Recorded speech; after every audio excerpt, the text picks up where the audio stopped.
أعوذ بالله من الشيطان الرجيم بسم الله الرحمن الرحيم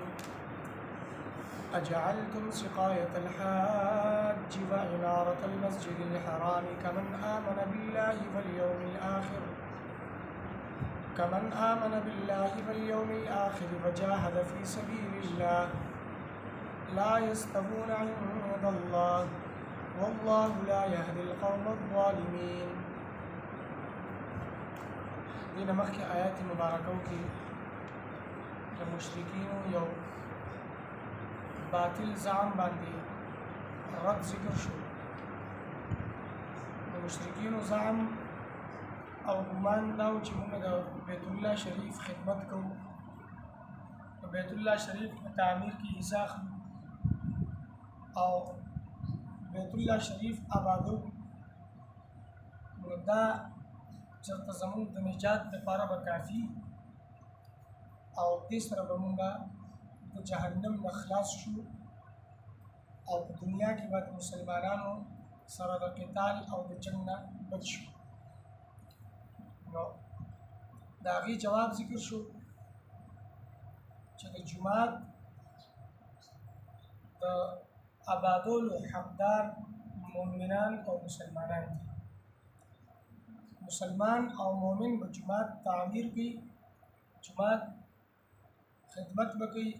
او جماعت به آبادی. اوس په دې آیت مبارکه کې د هغوی یو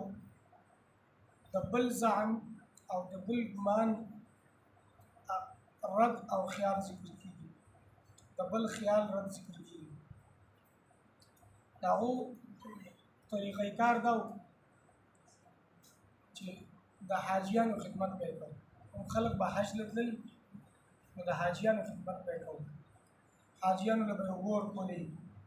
د اوبو انتظام به یې کوو، آسانیانې به یې پیدا کړو. او ظاهره ده چې د حاجي خدمت دا په نیکۍ کې حصه اخیستل دي، د حاجیانو خدمت کول په نیکۍ کې حصه اخیستل دي. لکه بعضې اعمال داسې دي چې په هغې کې انسان بل سره تعاون وکړي، مدد وکړي، نو د هغې پوره اجر او ثواب هغه عمل کوونکي ته هم ملاویږي او چې کوم هغه سره تعاون کوي، کوم هغه سره مدد کوي، نو هغه مدد کوونکي ته هم ملاویږي. لکه څنګه روایتو کې راځي یو سړي مجاهد تیار کړو نو دی داسې دی ګویا چې د جهاد مجاهد لاړ میدان جهاد کې جنگیږي او دی د هغه د کور حفاظت کوي، د هغه د کور ضروریات پوره کوي، نو دی داسې دی چې لکه میدان جهاد کې جنګیږي. یو سړي بل ته د یو نیکۍ ترغیب ورکړو او هغه نیکي وکړله نو هغه ته هم پوره اجر دی او دا ترغیب ورکوونکي ته هم پوره اجر. دغسې یو سړی د حاجیانو خدمت کوي، بیت الله شریف ته خلک روان دي د طواف دپاره، د عمرې او د حج دپاره، دې خدمت کوي، د ځای په ځای اوبه کېښودلې چې خلک به وڅښي، تږي کېږي به. څوک وږی دی هغه له روټۍ ورکوي، لاره ورته برابروي. دا خدمت دی د حاجیانو. څه ضرورت دی ورته هغه ضرورت یې پوره کوي. نو دا نیک عمل دی، دا ښه کار دی او په دې باندې الله تبارک وتعالی انسان له اجر او ثواب ورکوي. خو د دې دپاره شرط دا دی چې سړی مشرک او کافر وي. که سړی مشرک یا کافر وي او دی د حاجیانو خدمت کوي، حاجیانو له اوبه ورکوي، د حاجیانو ضرورت پوره کوي،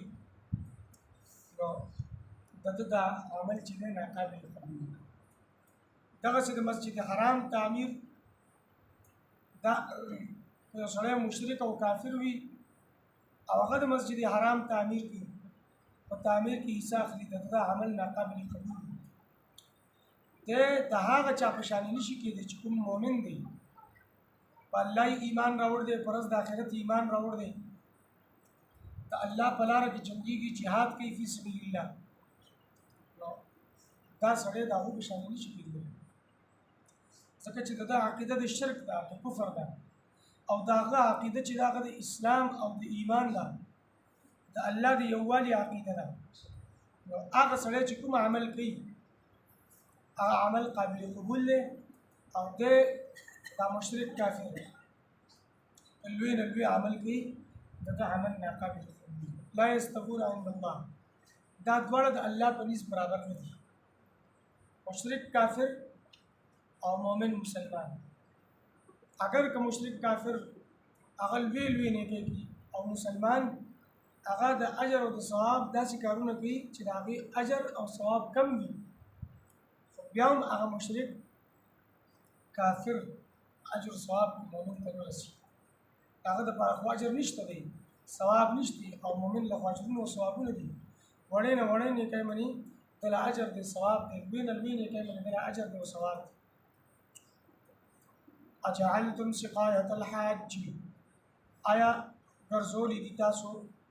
سکول د اوبو حاجیانو ته و عمارت المسجد الحرام